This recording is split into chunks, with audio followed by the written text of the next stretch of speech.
Alors, à la pause, quelqu'un me suggérait, personne qui venait ici pour la première fois, faut pas oublier que Bernard est en route ici à table déjà depuis, je sais pas, peut-être une dizaine d'années, 4 ou 5 avec moi et autant avec Richard. Donc, on comprend que pour les personnes qui viennent assister à ces entretiens pour la première fois, il y a probablement une partie de la dialectique qui leur passe par-dessus la tête, vu que Bernard de Montréal crée au fur et à mesure qu'il parle de nouveaux mots qui n'existent ni dans le Petit Robert ni dans le Larousse. Or, cette personne-là me suggérait à Bernard de composer un dictionnaire, le Grand Bernard, avec un petit lexique, le petit paillote. Alors, s'il y a quelqu'un qui se sent une âme de scribe, là, et qui veut s'attacher à ça, je vous assure qu'il y a de la job, il y a du travail. Ce soir, on est là pour parler d'énergie, puisque lors d'une dernière ou une conférence précédente, Bernard avait mentionné que ce qu'il manquait à l'homme d'aujourd'hui, c'était une science de l'énergie. Mais comme c'était à la fin de la conférence, on est resté sur notre faim. Et je demanderai donc ce soir à Bernard de nous expliquer ce qu'est cette science de l'énergie qu'il a évoquée. Et parce que si ça n'est pas parlé, si ça n'est pas expliqué, évidemment, science de l'énergie, c'est très vague. Donc, pour essayer de comprendre mieux ce qu'il veut nous dire, j'aimerais ça que vous nous parliez de la science de l'énergie, mais en commençant avec des exemples très simples et en montant graduellement. Commençons d'abord peut-être par spécifier de quelle énergie il s'agit, s'il s'agit de la vôtre, ou si elle est universelle. L'énergie, quelque énergie que ce soit, pour que l'énergie soit perçue, ça lui prend un médium. Dans le sens de médiateur. Oui, dans le sens d'un médiateur. Donc, si vous prenez une pièce de métal et que vous la chauffez, Me brûle les doigts. elle se réchauffe. Vous avez un médiateur et vous pouvez sentir l'énergie. Autrement dit, il faut que le métal soit amené à une certaine vibration. D'accord. Au niveau de l'homme, c'est la même chose. Chez l'homme, il y a le corps mental, il y a le corps émotionnel, il y a le corps vital. Ce sont des principes subtils qui constituent la réalité humaine. Et plus l'homme se conscientise, plus il développe un corps qui est extrêmement subtil, que j'appelle, pour des raisons de définition, le corps mental supérieur, qui est un autre niveau de conscience. Et lorsque ce corps-là est développé, la conscience de l'homme s'éveille. Et l'homme répond facilement à des courants subtils d'énergie, parce que ce corps-là, ce véhicule-là, est éveillé. Et à partir du moment où ce plan de conscience est éveillé, l'énergie, elle descend dans les principes de l'homme et elle peut être perçue à différents niveaux, jusque dans la matière. Mais il faut, pour que l'homme comprenne le phénomène de l'énergie, de ces énergies subtiles qui font partie des forces de vie dans l'homme, au niveau du mental, il faut que sa conscience soit accrue. Il faut que la conscience de l'ego soit élevée à un niveau transpersonnel.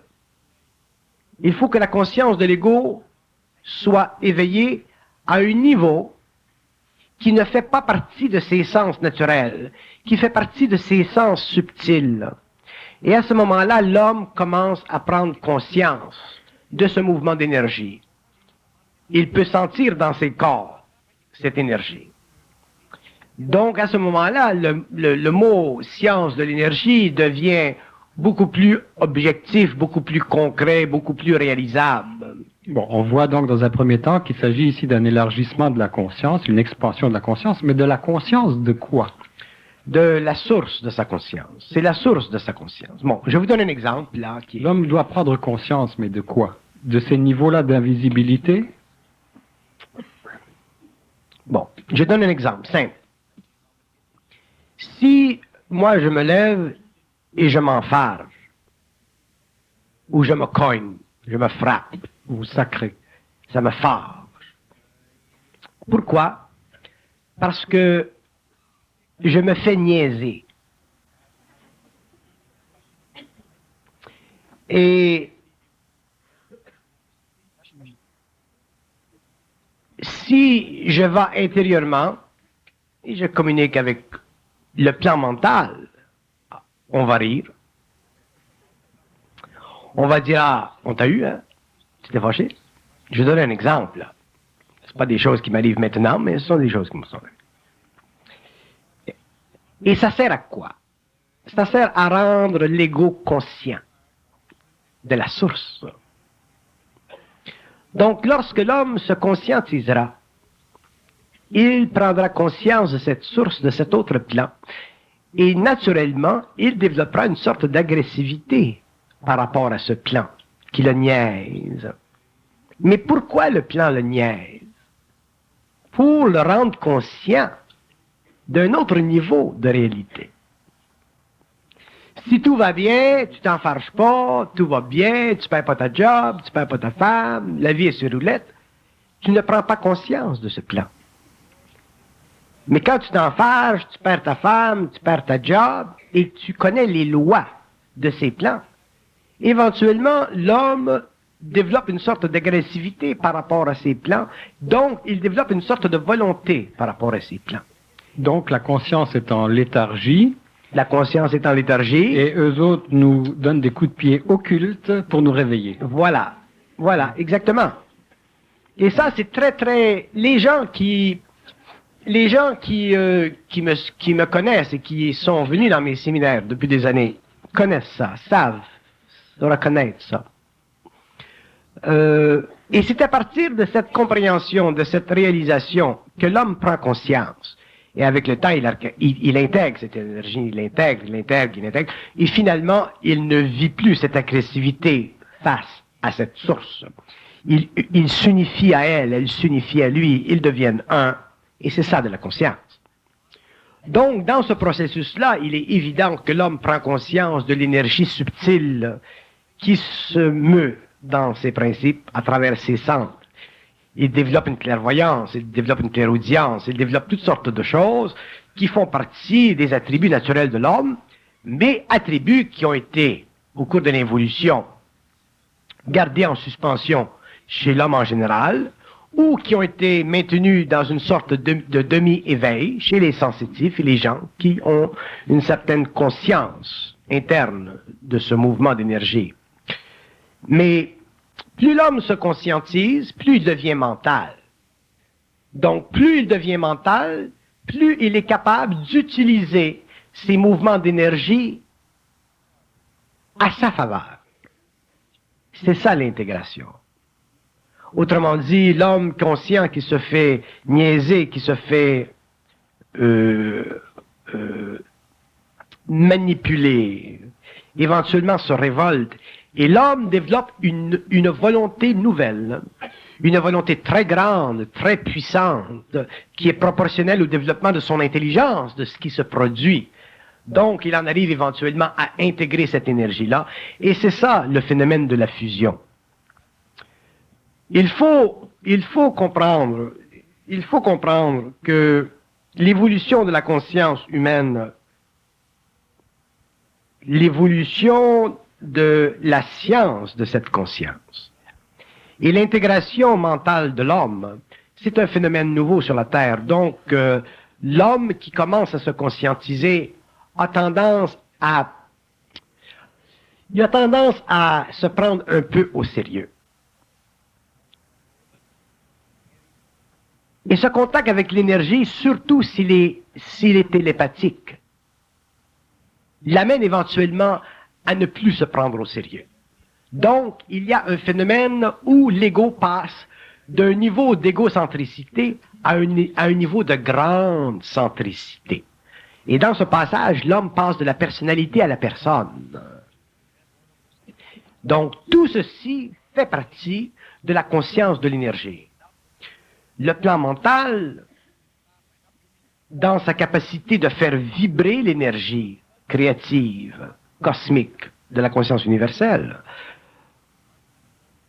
manifeste chez l'homme une pensée qui est neuve, une pensée qui est transpersonnelle, une pensée qui est transparente, une pensée où l'on ne sent pas l'égocentricité de l'homme, une pensée qui est totalement libre, créative et qui fait partie du mouvement naturel de cette énergie à travers le plan mental. Mais cette énergie ne peut pas s'actualiser sur le plan mental inférieur de l'intellect. L'intellect a un taux vibratoire. Souvent, les gens vont dire « Ah, je suis allé à votre conférence, mais je ne comprends pas votre conférence. » Et je dis souvent « Je ne parle pas à l'intellect. Ma vibration, la vibration de ma parole n'est pas pour l'intellect. Elle est pour l'autre partie de l'homme qui sommeille, mais qui est là. » Et je dis, si vous venez 2 fois, 3 fois, 4 fois, 5 fois, vous verrez que ça devient de plus en plus facile de me comprendre. Et les gens qui me connaissent depuis des années me comprennent très très facilement parce que le corps mental a été graduellement ajusté à un taux vibratoire autre que celui qui faisait partie de leur évolution. Il y a des gens que je connais, des gens très simples, qui n'ont pas nécessairement de grande formation et qui me saisissent, comme il y a des gens qui ont une grande formation, mais qui ne laissent pas la formation interférer avec leur intelligence naturelle. Le problème avec la formation, c'est qu'elle interfère, elle est basée sur du mémoriel, elle est basée sur du matériel qui est mort. Donc ceci interfère avec les mouvements subtils de l'esprit. Mais une fois que l'homme est ajusté dans le mental, qu'il a pris conscience de cette énergie créative, il est très facile pour lui de comprendre n'importe quoi concernant la nature des plans, des royaumes, matériel, minéral, plantaire, animal, homme, ou, au cours de l'évolution future, le surhomme, l'homme qui sera au-delà des conditions planétaires de la conscience expérimentale. Donc, je suis obligé de dire à ces gens, si vous venez à des conférences, il est évident que je ne parle pas à l'intellect. Je travaille non pas contre l'intellect, mais au-dessus de l'intellect, au-delà de l'intellect. Donc, si vous venez dans mes conférences pour me comprendre, vous ne me comprendrez pas. Je ne cherche pas à être compris, je cherche simplement à être perçu, pour être plus tard compris. Demain, on pourra me comprendre. Pourquoi? Parce qu'on se comprendra soi-même. Si on se comprend, on me comprend. Si on ne se comprend pas, on ne me comprend pas. Mais on peut me percevoir, parce que j'explique d'une façon extrêmement simple, extrêmement précise, ce que j'ai à dire. Donc, c'est tout un phénomène d'énergie auquel on s'ajuste, auquel on s'habitue avec le temps. Ça fait partie du passage de l'ego, du stage de la personnalité à la personne. Ça fait partie de l'ajustement du corps mental. Ça fait partie du mouvement de l'homme, de sa mémoire à son absence de mémoire. L'homme est capable de vivre au niveau du mental sans mémoire, ou avec une mémoire extrêmement rudimentaire.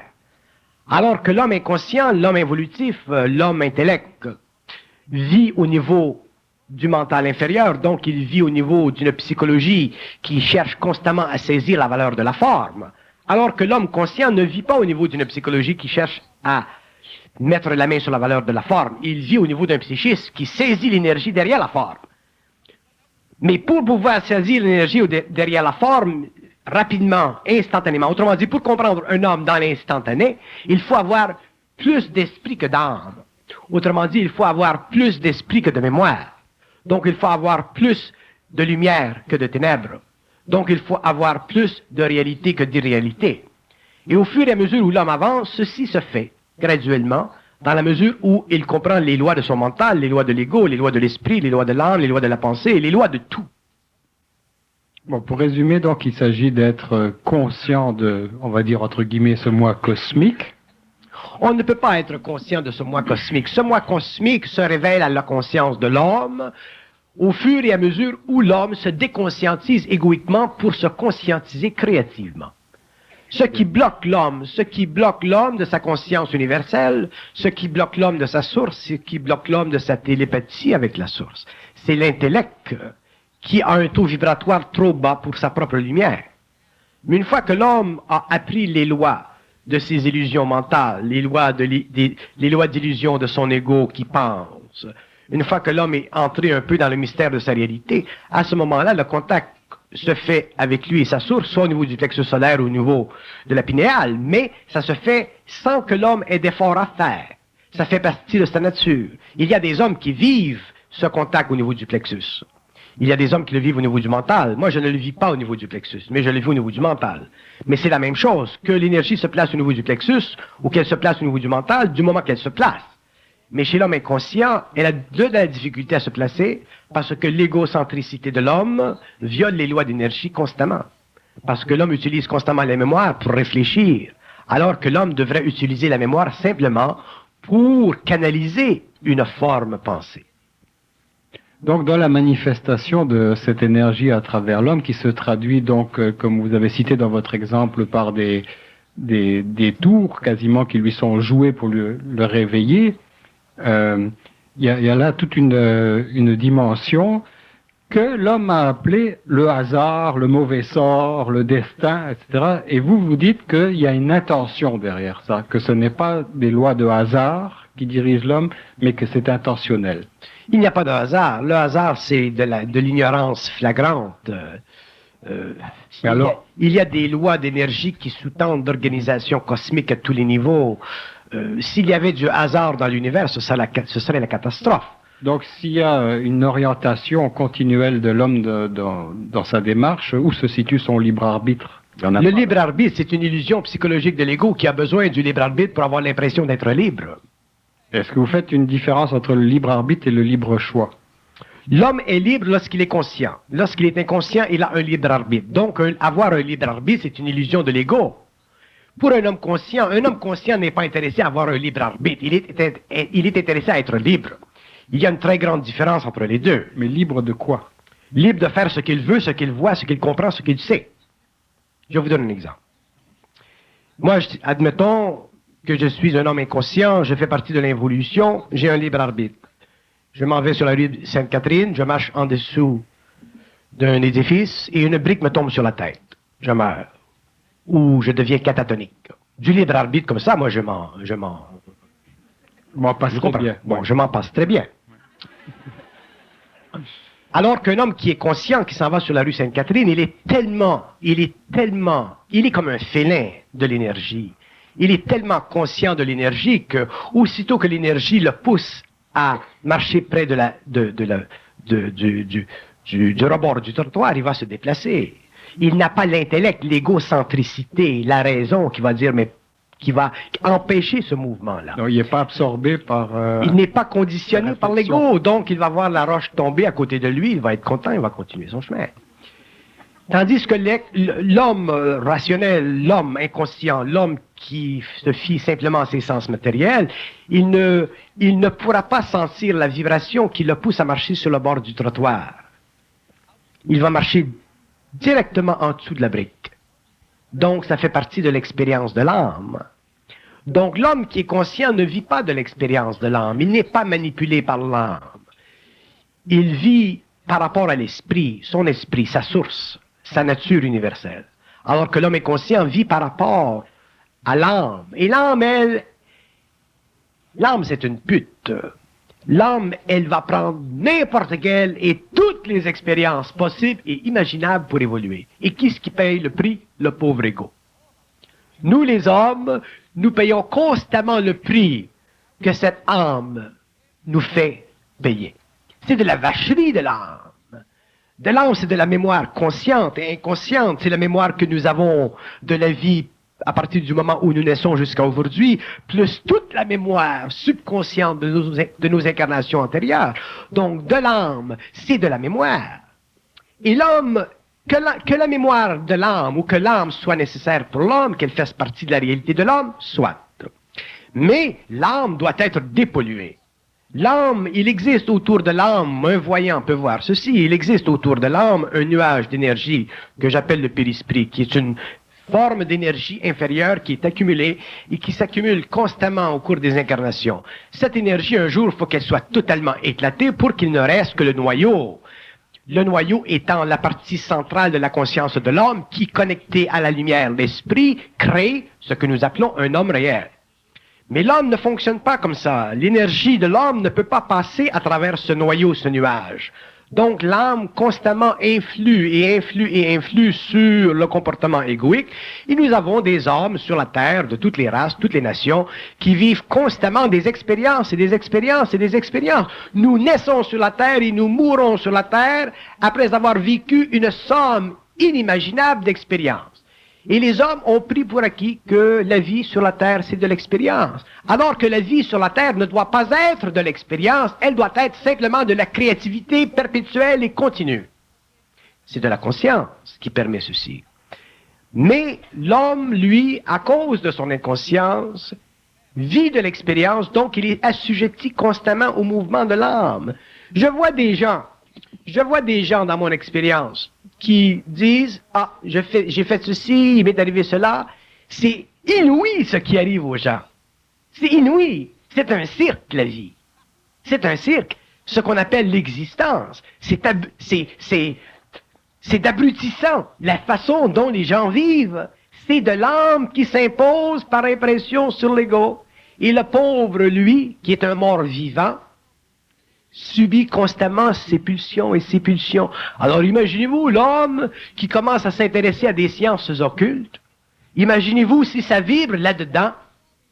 Et l'âme, elle, qui est sensible, les centres qui s'ouvrent, et d'autres âmes, autrement dit, d'autres entités qui ne sont plus dans un corps matériel, mais qui sont sur les plans astraux, qui se connectent à l'homme, à l'âme de l'homme, ce que l'homme peut vivre de souffrance et de stupidité et de mensonges et des conneries occultes, c'est absolument abominable.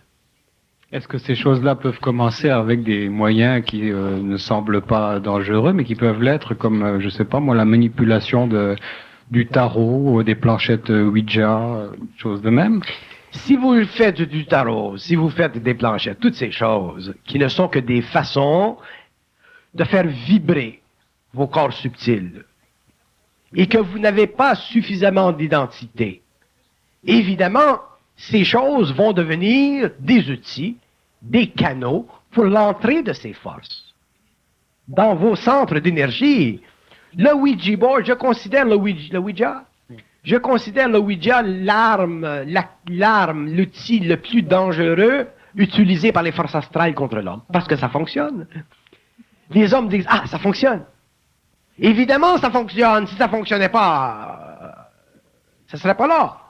Ça fonctionne et c'est pour ça que c'est dangereux, parce que ça fonctionne. Et les gens pensent que parce que ça fonctionne, que c'est bon, que c'est réel. Et c'est justement parce que ça fonctionne que c'est dangereux. Un homme qui est conscient, qui a une identité, qui n'est plus manipulable au niveau des forces astrales, ne vit plus le danger relié au Ouija ou au tarot.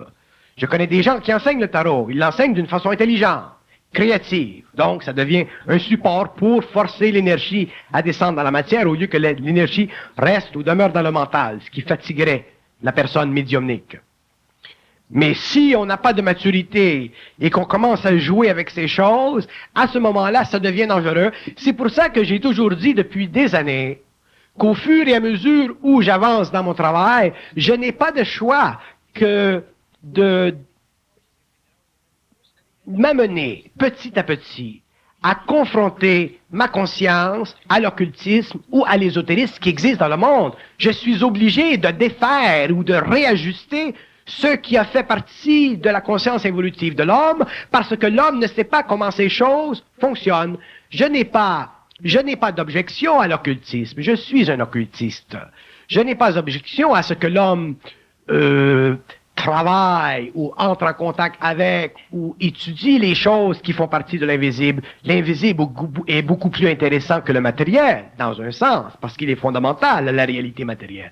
Mais d'un autre côté, je suis obligé, de par ma nature, de par ma conscience, de ce que je sais des lois de l'invisible, de protéger l'homme contre une entrée dans ces domaines, dans un temps de vie où il est exposé à être mis en danger, parce qu'il est trop naïf, parce que ça fait partie d'une mode, parce que c'est intéressant, parce qu'il est attiré intérieurement à ces choses. Ça prend beaucoup... Bon, prenez l'expérience de Rudolf Steiner, un homme que je respecte énormément, qui est mort aujourd'hui, que je considère probablement un des plus grands hommes du 20e siècle.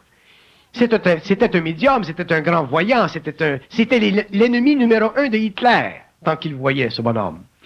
Mais, à un certain moment de sa vie, il a réalisé que les plans, l'entrée dans les plans, surtout l'entrée à travers le corps astral dans les plans, n'était pas suffisante pour lui donner un accès objectif à la réalité. Donc, pendant des années, il s'est retenu de faire des études occultes de l'invisible.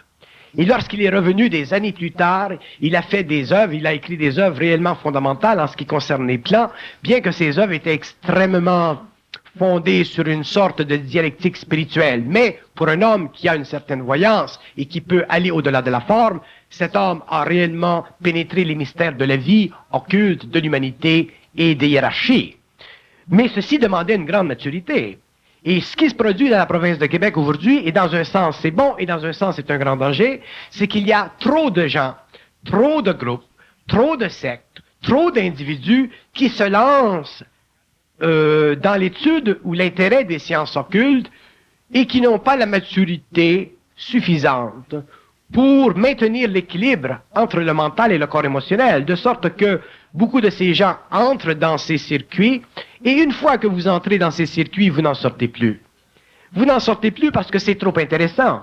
Vous n'en sortez plus parce que vous apprenez des choses qui ne sont pas enseignées dans les sciences exotériques. Donc, automatiquement, l'ego est fasciné, l'âme vibre.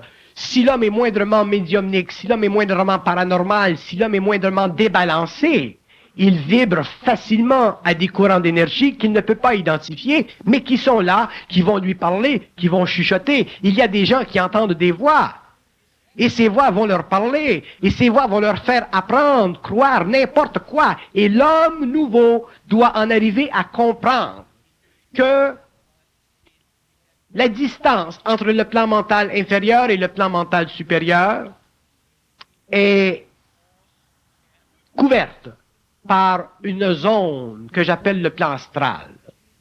Et dans cette zone, il y a des entités, autrement dit des morts, qui ne sont plus dans le corps matériel. Des morts qui ont un travail à différents niveaux. Et ces entités sont coupées de leur propre lumière. Donc, elles se servent de la lumière de l'homme. Et elles feront tout pour créer dans l'homme une illusion quelconque afin de le faire souffrir, afin de le débalancer psychiquement, afin de l'amener à une forme de dépression, afin de l'amener à une forme éventuelle probable d'aliénation. N'oubliez pas une chose, et je vais le dire dans le prochain livre que j'écris, l'aliénation mentale est le produit de l'activité souterraine des entités astrales. Un jour, les psychiatres, les psychologues reconnaîtront ceci. Donc, à partir du moment où l'homme ouvre ses sens à une science absolument merveilleuse, il doit se protéger constamment contre la manipulation psychique de son ego par des forces dont il ne connaît pas encore la nature. Une fois que l'homme a suffisamment de maturité, que l'homme a appris un principe que j'ai donné depuis quelques années, celui de ne jamais croire. C'est très difficile pour un être humain qui est rationnel. C'est très difficile pour un être humain qui a été...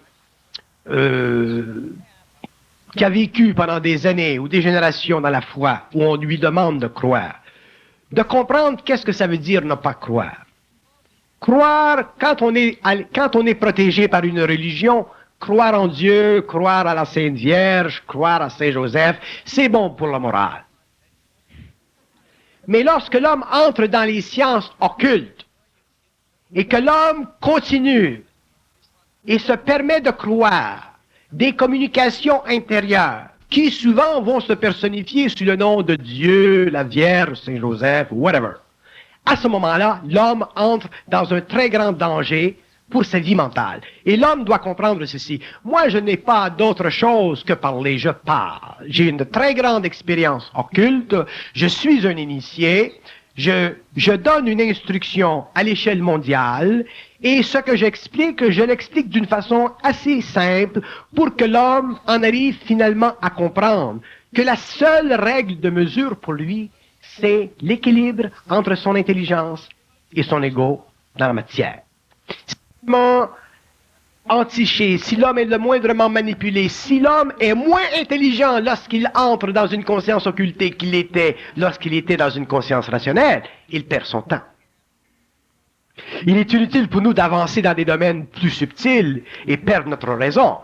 Si nous avançons dans des domaines plus subtils de la vie, de la conscience, de l'ego, de l'âme, de l'esprit, et que nous grandissons en intelligence, que nous grandissons en maturité, et que nous pouvons prendre ce que nous avons appris au cours de l'évolution du corps mental inférieur, et que nous pouvons ajouter à ceci une plus grande science, tant mieux.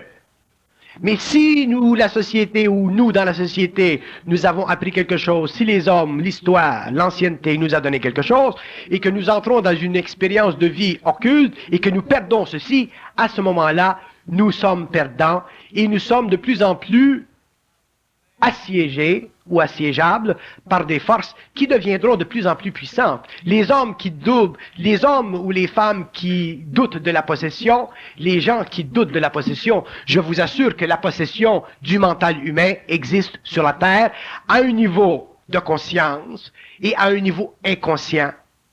Absolument.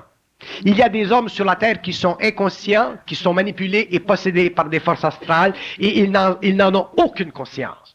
De la même façon qu'il y a des hommes sur la Terre qui sont possédés par des forces astrales, ils en ont conscience et ils en souffrent énormément.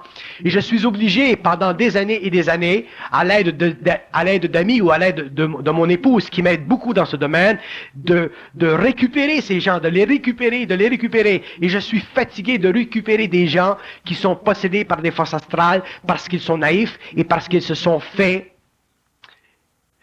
donnés l'impression que le réel ou ce qu'ils vivent est la finalité de ce qu'ils connaîtront demain. Je vous assure que l'entrée dans la conscience occulte ou la conscience cosmique ou la conscience universelle, appelez ça comme vous voudrez, je me foute des mots. L'entrée dans une conscience transpersonnelle qui dépasse les catégories existentielles de l'ego psychologique, c'est une aventure qui ne finit plus lorsque c'est commencé et c'est une aventure qui peut finir mal si l'homme se laisse pousser dans des expériences de vie, soit par des gens, des individus, des sectes, des groupes qui eux-mêmes sont prisonniers d'une énergie ou d'une force dont ils ne connaissent pas la réalité dans sa qualité absolue. Je ne blâme pas les sectes ou les organisations ou les groupes paraspirituels qui œuvrent dans le monde. Au contraire, ces groupes ont une certaine action définitive, ils ont une certaine action qu'ils engendrent, ils font quelque chose. Mais je sais de ma propre expérience que les hommes, un jour, seront obligés de se libérer de tous ces groupes, de toutes ces sectes, afin d'entrer dans leur propre individualité, afin de comprendre par eux-mêmes ce qui se passe au-delà des mondes de la psychologie personnelle, pour entrer finalement dans leur grande psychologie transpersonnelle qui fait partie de la fusion de l'ego, de l'esprit, de l'âme. Ceci sera le mouvement marquant de l'évolution de la conscience supramentale sur la Terre. Mais en attendant, nous devons réaliser, comprendre, que des principes qui sont établis par des initiés sur le globe ne peuvent pas être mis de côté. Et le plus grand principe que l'homme qui entre en contact avec l'aspect occulte de la conscience en évolution, c'est celui qui dicte, qui dit à l'homme qu'il ne doit pas croire. On me demande souvent, mais oui, mais comment on peut vous entendre parler et ne pas croire? Vous n'avez pas besoin de me croire pour m'entendre parler. Je dis des choses qui semblent intelligentes, je dis des choses qui ont de la continuité, je dis des choses qui, depuis des années, s'enchaînent avec d'autres choses. Un homme qui est moindrement sensible va avoir une continuité dans ce que je dis, et si, avec les années, il en arrive à sensibiliser ses propres centres, il va finalement lui-même aussi en arriver à comprendre les choses que je dis. Il va en arriver éventuellement à savoir que ces choses sont universelles, elles font autant partie de ma conscience à moi que de la conscience des hommes. Donc, moi, je suis simplement un prototype, je suis simplement un modèle d'évolution. Mais tous les hommes représentent la même qualité d'énergie de conscience en évolution. Donc, l'homme n'a pas à me croire. Un homme qui me croit, il est foutu. Pourquoi il est foutu? Parce que j'ai une capacité infinie de jouer avec la forme, et je ferai tout pour l'amener à ne pas croire. Parce que je sais que l'homme demain, l'homme de l'évolution, ne croira pas. L'homme de l'évolution a cru parce qu'il devait croire. Il devait croire parce qu'il avait de l'émotion dans le mental. C'était bon qu'il croie parce qu'il y avait des canons qui lui permettaient d'assujettir sa conscience fatiguée, limitée, à une sensibilité émotive, spirituelle et poétique, théologique, philosophique, qui était sanctionnée par l'expérience grandiose d'une humanité en évolution. Mais à partir du moment où l'homme passe de l'évolution à l'évolution, il ne peut plus se permettre de croire. Croire devient une insulte à son intelligence. Il saura. Un homme qui est conscient sait. Il n'a pas besoin de croire. Moi, je ne crois pas ce que je sais ce que je sais. Je n'ai pas à croire. Donc, à partir du moment où les gens qui se conscientisent entrent lentement dans l'aspect occulte de leur conscience, s'ils se donnent le privilège de ne pas croire ces communications intérieures qu'ils vivent, ils pourront avancer dans une conscience de plus en plus rapidement, ils pourront intégrer leur énergie plus rapidement et souffriront moins.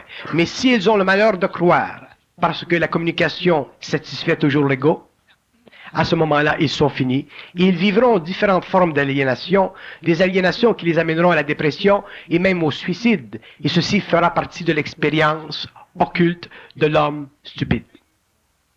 Bon, mais ces énergies-là, négatives, qui se connectent par contact avec l'homme telles des ventouses ou des sangsues, c'est quoi leur objectif final? Est-ce que c'est la possession du cerveau de l'homme, ce qui voudrait dire qu'ils n'en ont pas, eux, que leur évolution est arrêtée parce qu'ils n'ont pas cet outil-là indispensable? Ou est-ce que ce n'est pas la possession ou la possession de ce que vous appelez l'âme, mais dans le sens de principe animique, c'est-à-dire vital, qui est le souffle de la vie? Écoutez, dans le monde de la mort, les morts, d'abord, ça n'existe pas la mort. La mort, c'est un concept humain qui décrit le mouvement de l'âme après l'expérience physique corporelle. Donc l'homme a un terme, il appelle ça la mort. Mais dans le fond, la mort, ça n'existe pas. Lorsque l'âme se détache du corps humain, elle va sur son plan. Son plan, c'est ce que nous appelons le monde de la mort. Moi, je l'appelle le plan astral.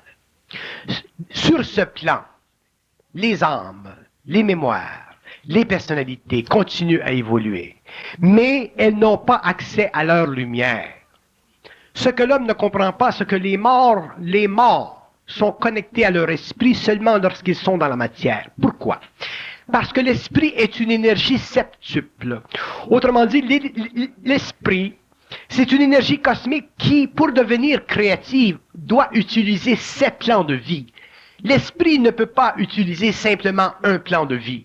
L'esprit utilise tous les plans de vie. Donc, pour que l'esprit soit créativement utile dans le cosmos, dans l'univers, il faut qu'il soit connecté à tous les plans de vie possibles.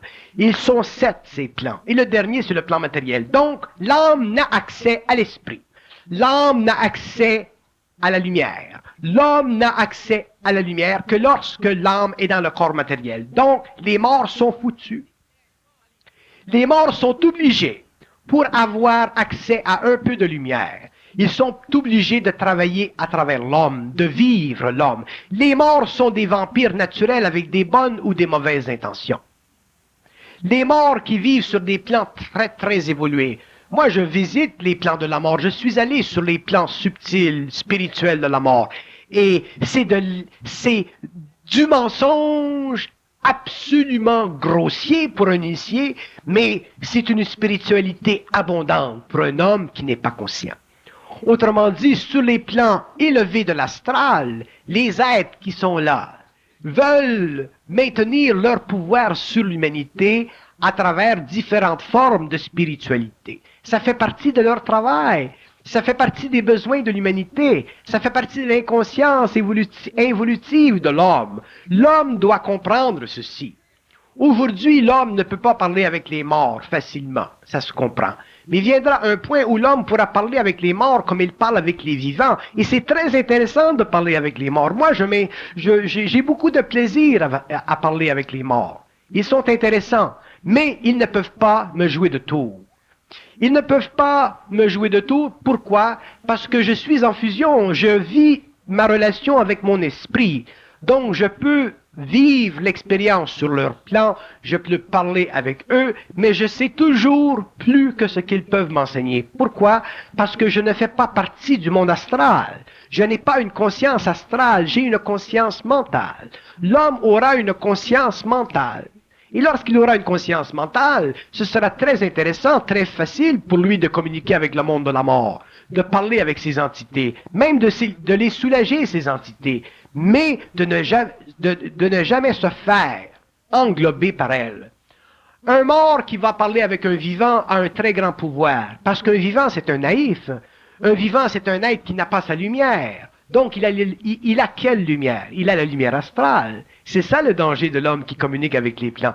Il a une lumière astrale. Si l'homme avait sa propre lumière, sa propre intelligence, s'il véhiculait sa propre source, il pourrait parler avec les morts, il pourrait étudier le monde de la mort. Qu'est-ce que c'est le monde de la mort? Où ils sont situés? Qu'est-ce qu'il est? Ce type qui est mort, qu'est-ce qu'il a fait? Il aurait toute une histoire. Il aurait accès, autrement dit, d'une façon consciente, aux archives akashiques de la mort. Mais l'homme n'est pas suffisamment dans son intelligence, il n'est pas suffisamment dans sa lumière. Donc, aussitôt qu'il communique avec ses plans subtils, il est assujetti par eux. S'il est moindrement spirituel, naïf, sensible, médiumnique, s'il n'a pas la conscience des principes de la conscience supramentale qui vient aujourd'hui se manifester sur la terre dans le monde, il est sans issue, il n'a pas la science, il n'a pas de science. L'homme a besoin d'une science fondamentale pour traiter avec le monde de la mort. Je n'ai pas d'objection à ce que les gens traitent avec la mort, parlent avec les morts, soit à travers les médiums ou soit directement par télépathie. Mais il faut que l'homme se protège contre ces entités, parce que ce sont des entités qui sont libres du corps matériel et qui sont régies par les forces lucifériennes. Les morts sont régis par les forces lucifériennes. L'homme comprendra ça un jour. Je ne parle pas des forces lucifériennes dans le sens canonique chrétien du terme. Je parle de forces qui représentent dans les plans invisibles des gouvernements invisibles. Ce sont des forces organisées, ce sont des forces puissantes, ce sont des intelligences très puissantes. Ce sont des intelligences qui dominent le monde de la mort. Tous les morts sont contrôlés par les forces lucifériennes. Mais l'homme va dire, mais oui, comment ça se fait que les forces lucifériennes vont contrôler ou contrôlent le monde de la mort sur les hauts plans de l'astral? Et je répondrai, nous les hommes sur la terre, nous qui sommes des morts vivants, nous avons une conscience morale du terme luciférien. Le terme luciférien n'a rien à voir avec le mal dans le sens que nous comprenons sur le plan moral. Le terme luciférien dans le sens cosmique, le terme luciférien dans sa cosmogénèse, le terme luciférien dans sa plénitude créative, veut dire les forces qui descendent vers la matière. Donc les forces dans le cosmos qui descendent vers la matière instruisent les plans de vie de plus en plus des lois de la matière. Donc le monde de la mort qui est entre le plan de la matière et entre les plans de la lumière est instruit par ces forces pour dominer l'esprit de l'homme. Alors que les forces arimaniennes sont des sous-plans des forces lucifériennes, mais elles sont indépendantes des forces lucifériennes. Elles ont leur propre gouvernement, et leur fonction, c'est de maintenir l'homme dans ou sous le pouvoir des forces de la matière, dont la science, aujourd'hui, représente le plus grand de leurs acquis. Donc, il y a deux niveaux de lutte dans l'homme. Il y a deux niveaux de domination. Il y a la domination de l'homme dans son esprit, ça c'est par les forces lucifériennes à travers le monde de la mort. Et il y a les dominations de l'homme sur son ego, et ça se fait à travers la matière. Une fois que l'homme comprend ceci, la vie devient très facile à comprendre, parce que elle est simple dans sa composition, elle est simple dans son organisation, elle est occulte, oui, dans sa manifestation hiérarchique. Il est évident que les mondes invisibles à travers la galaxie sont immenses. L'univers est immense. Les intelligences qui dominent certaines sphères d'activité dans le cosmos sont absolument puissantes, mais l'homme, dans sa lumière, est absolument indivisible contre lui-même. Et c'est ça la conscience supramentale de la prochaine évolution. L'homme deviendra totalement indivisible contre lui-même. C'est-à-dire que les forces arimaniennes ne pourront pas utiliser la science ou la matière pour détourner son regard de son esprit, et les forces occultes, astrales du monde de la mort ne pourront pas chuchoter à sa conscience par la voie intuitive ou par la voie télépathique ou par la voie médiumnique des idées qui ne conviennent pas à son intelligence. Donc l'homme sera libre. Il n'aura plus de libre arbitre, il sera libre. Le libre arbitre, ça fait partie de la concupiscence des forces astrales sur la Terre. Le libre arbitre fait partie du plus grand voile imposé à une humanité qui a été souffrante depuis des millénaires, qui a été coupée de sa source depuis des millénaires. L'homme n'a pas besoin de libre arbitre, il est libre. Mais il est libre dans la mesure où il a de la lumière. S'il n'a pas de la lumière, à ce moment-là, il a besoin de libre arbitre pour que, sur le plan égoïque, il puisse vivre une certaine équilibre entre le mental et l'ego. Sans ça, l'homme serait totalement un être dépressif. Donc, le libre arbitre, sur le plan de l'évolution, je l'accepte. Sur le plan de l'évolution, il disparaîtra, il sera remplacé par la liberté créative, cosmique et universelle de l'homme intégral. Si nous voulons parler de l'homme, aujourd'hui, nous sommes obligés de réaliser que l'homme est un mort vivant. Si nous parlons de la conscience de l'homme, aujourd'hui, nous sommes obligés de dire que la conscience de l'homme est manipulée par des plans et que l'homme n'en est pas conscient et que l'homme vit cette manipulation à son insu. Et c'est une des raisons pourquoi l'homme sur la Terre sent toujours une incapacité d'arriver à ses buts. Pourquoi l'homme n'est pas capable d'arriver à ses buts?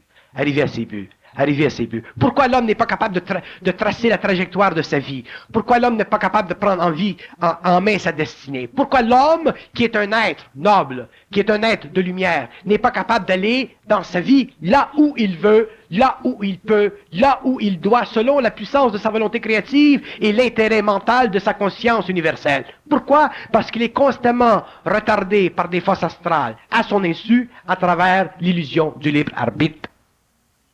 Mais si l'homme est coupé de sa source, de sa lumière, c'est suite à la révolte, à la rébellion luciférienne. Oui. Ça nous est bien indiqué. Oui. Donc c'est un ange déchu. Comment se fait-il qu'un ange déchu, donc qui n'a plus d'autorité, de pouvoir donner sur les hommes, vient se permettre de nous enseigner à nous les lois de la matière qui sommes dans la matière, et lui qui n'en est pas la matière? Un ange déchu, ou le concept que vous utilisez pour un concept que qualifier, pour qualifier cette hiérarchie. Un être déchu a tous les pouvoirs sur un être ignorant. Je suis bien d'accord. Un être déchu a toute la compétence sur un être ignorant. Et l'humanité involutive qui a été coupée de sa source a été assujettie à cette déchéance, parce que l'homme n'a jamais pu, de par lui-même, réaliser l'intégralité de sa conscience, parce que le temps n'était pas venu sur la terre pour que l'homme retourne à sa source, ce qui fait partie du mouvement de l'involution vers l'évolution. Aujourd'hui, alors que des hommes commencent à prendre conscience, alors que des hommes commencent à lutter contre les forces astrales de leur conscience involutive, nous avons graduellement une prise de conscience, nous avons une brisure du pouvoir de ces forces sur l'homme. C'est ça, la conscience supramentale. Dans la conscience supramentale, l'homme sera libre de ses forces, il revivra le contact avec sa source, il revivra le contact même télépathique avec sa source. Donc, il aura une intelligence instantanée de ce qui se passe dans le cosmos à tous les niveaux. Il a une compréhension totale de la vie. Et éventuellement, lorsque le temps sera venu pour l'expression de cette énergie dans le monde, l'homme aura une conscience intégrale des forces de la matière. Et lorsque l'homme sera scientifique de la matière, au lieu de causer des dégâts dans le monde, il apprivoisera la matière. Il donnera à la matière le taux vibratoire dont elle a de besoin pour se soustraire des forces évolutives qui utilisent la gravité pour maintenir la matière à l'intérieur d'un certain envoûtement matériel, psychique et sonore. L'homme utilisera la lumière pour faire éclater le son de l'atome. L'homme pourra donner à l'atome un son, autrement dit une vibration, de sorte que l'atome libérera volontairement son énergie et elle n'aura plus besoin d'être séparée, brisée, fracturée pour servir l'homme. Ceci fait partie de la science cosmique de l'avenir. Mais avant que l'homme puisse utiliser, travailler et ordonner à la matière, il faut qu'il puisse ordonner aux entités ou aux forces qui font partie de son inconscience évolutive. Si l'homme n'en arrive pas à ordonner, à contrôler, à intégrer et amener sous son contrôle ses forces, il ne peut pas amener sous son contrôle d'autres forces qui régentent les lois matérielles, qui régentent les lois du monde de la plante, qui régentent les lois du monde de la conscience animale. Si l'homme n'est pas capable de contrôler sa propre conscience, s'il n'est pas capable de vivre de sa propre lumière, il ne peut pas dompter, utiliser créativement et assujettir d'une façon volontaire et intelligente et cosmique les royaumes qui sont inférieurs à sa conscience. Donc, il est obligé automatiquement de s'assujettir à l'activité des forces arimaniennes à travers la science, qui fracture la matière, détruit le monde plantaire et assomme d'une façon très directe le monde animal, les abattoirs. L'homme est devenu un meurtrier de l'animal. Il est devenu un destructeur de la plante et il est devenu un manipulateur de l'énergie atomique. L'homme est dans une situation d'expérience planétaire extrêmement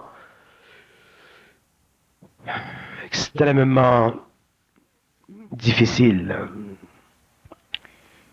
Ils doivent avoir plus d'un tour dans leur sac. Et je lisais dernièrement des rapports d'ufologues, donc des personnes qui s'intéressent aux manifestations d'OVNI. Et ils en viennent de plus en plus à la constatation que les OVNI ont la même consistance, souvent, quelquefois, que les manifestations ectoplasmiques de fantômes. Mais un peu plus densifié, ça apparaît comme une espèce de gelée. On voit parfois au travers de l'OVNI ou parfois à travers de l'entité qui en débarque.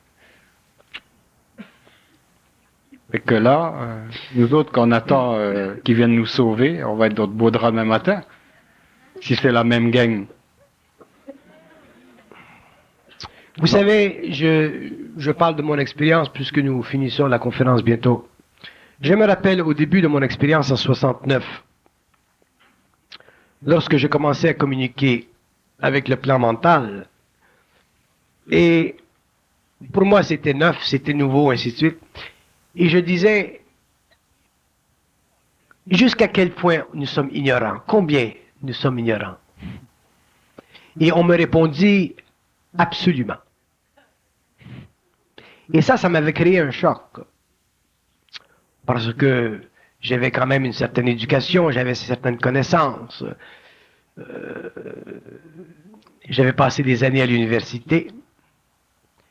Et tout à coup, on se fait dire que l'homme sur la Terre est absolument ignorant. Pas un petit peu, pas un grand peu, absolument ignorant.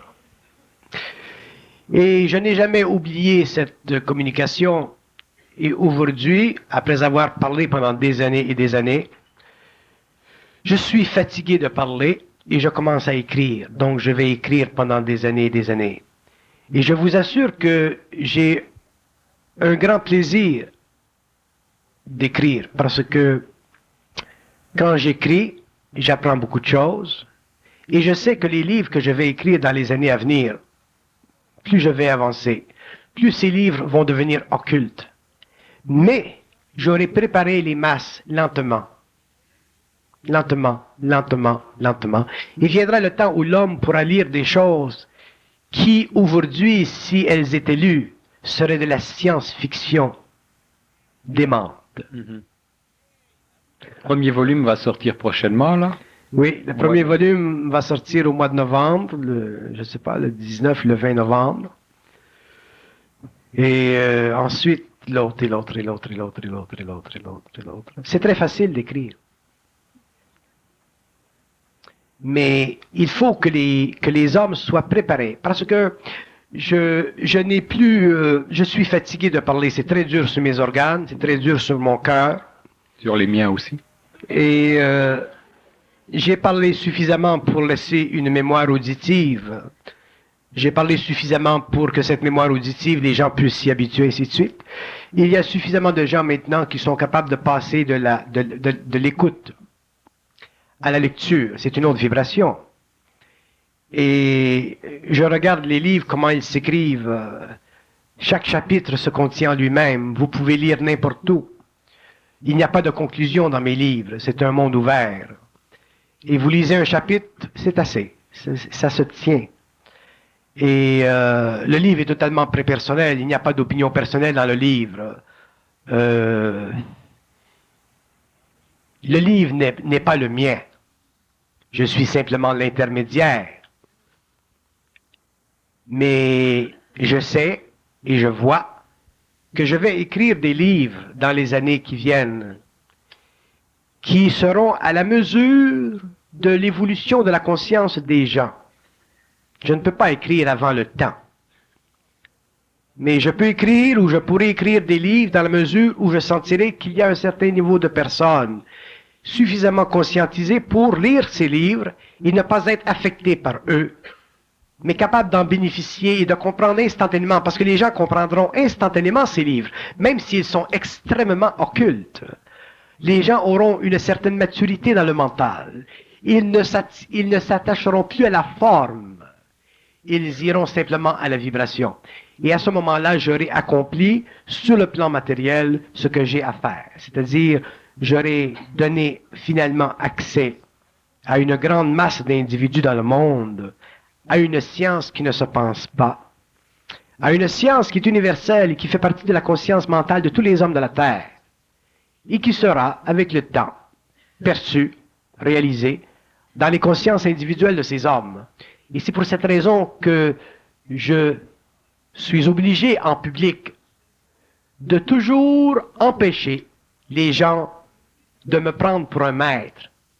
Je suis obligé de détruire cette forme, parce que cette forme fait partie de l'évolution.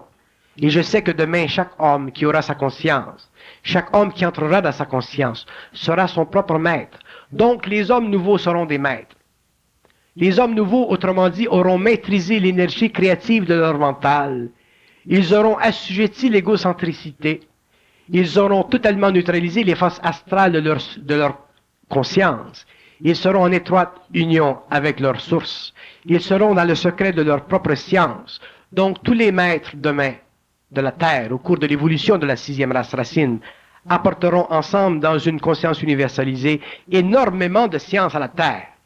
Dans l'architecture, dans la musique, dans la science pure, dans la chimie, etc., etc. On peut donc en conclure que si vous écrivez plusieurs volumes, la fin du monde, c'est pas pour demain matin.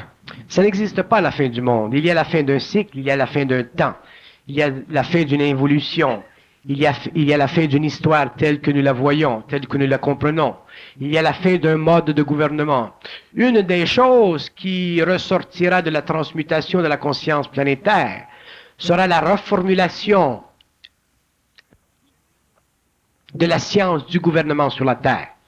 Les gouvernements tendront à modifier les paramètres qui constituent les valeurs fondamentales de leurs assises idéologiques.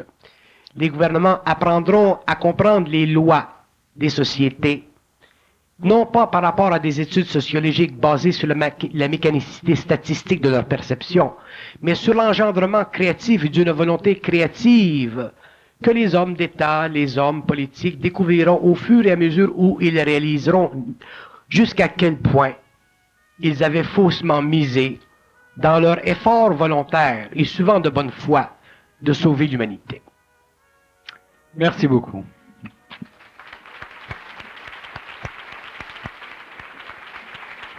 Je vous souhaite à tous une bonne fin de soirée. Merci beaucoup.